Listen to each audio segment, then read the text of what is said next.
Eu queria informar, senhor presidente, que o Tribunal Regional Federal da 4ª Região manteve o interrogatório do ex-presidente Luiz Inácio Lula da Silva para amanhã, quarta-feira.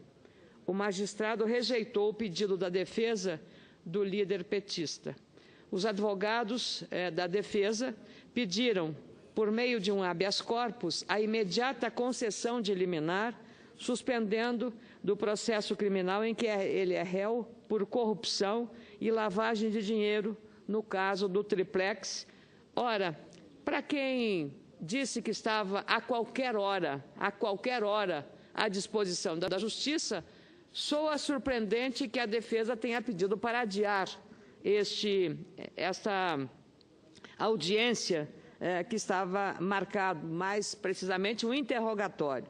Ali, perante o juiz Sérgio Moro, o ex-presidente, como todos nós, e ninguém está acima da lei, ninguém merece tratamento diferente, vai ser tratado dentro do rito que deve ser seguido.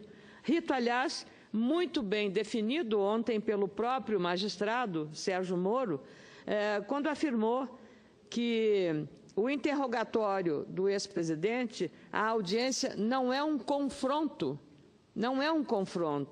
Ele se preocupa com o clima da disputa que se formou em torno da data, numa espécie de transformar um interrogatório num show, num espetáculo, para converter o juiz em réu e o réu em inocente, vítima de uma conspiração universal contra um primeiro presidente operário que nós tivemos no Brasil.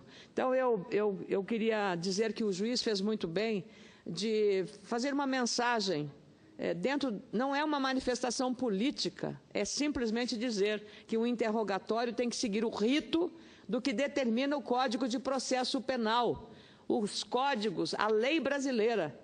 Exatamente, o processo, disse ele, não é uma guerra, não é uma batalha, o processo não é uma arena, e eu acrescentaria, não é um espetáculo político, de oposição e governo, de um contra o outro. É simplesmente fazer uma investigação. O juiz precisa, para saber se Lula é inocente ou culpado, precisa interrogá-lo para confrontar com as delações que foram feitas, com as informações que foram prestadas por mais de 50 depoentes. E a maioria daqueles que foram depoentes na delação ou informação premiada, ou colaboração premiada, que é o termo técnico, eles não estavam presos.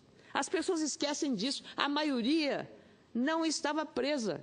A maioria foi espontaneamente prestar informação. Então, não se alegue que está se forçando com a prisão prolongada, a forçação de uma barra para que o preso preste informações através da colaboração ou, se preferirem, delação premiada. Nós temos que acabar com essa vitimização. A pessoa tem uma denúncia grave, precisa prestar contas à justiça. Não é só o pobre, o negro, o ladrão de galinha que vai para a cadeia, tem que prestar informação ao juiz, à justiça, prestar contas à justiça. As denúncias são graves, senador Medeiros, são muito graves, e é preciso fazer a confrontação. O juiz não pode decidir sem ouvir as partes, é do processo, a legítima defesa, ele tem todo o direito.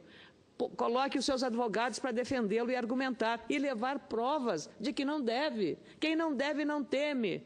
Por que transformar isso num espetáculo e não dizer, queremos um julgamento justo? Só isto, um julgamento justo. Qual é o julgamento justo?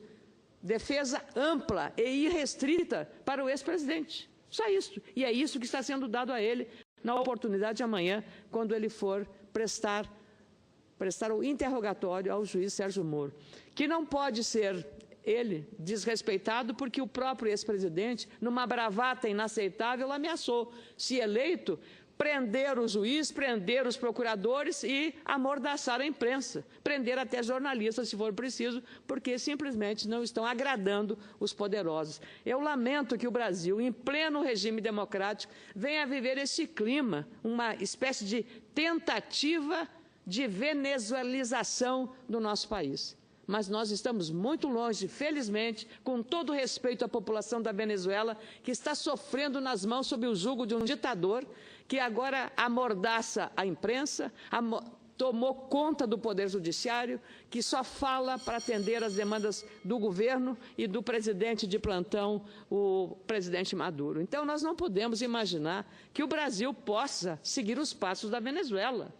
É uma temeridade. Então, não adianta bravata e não adianta colocar qualquer exército revolucionário dos camisas vermelhas, bandeiras vermelhas em Curitiba, porque isso não vai resolver o problema da culpa e da inocência.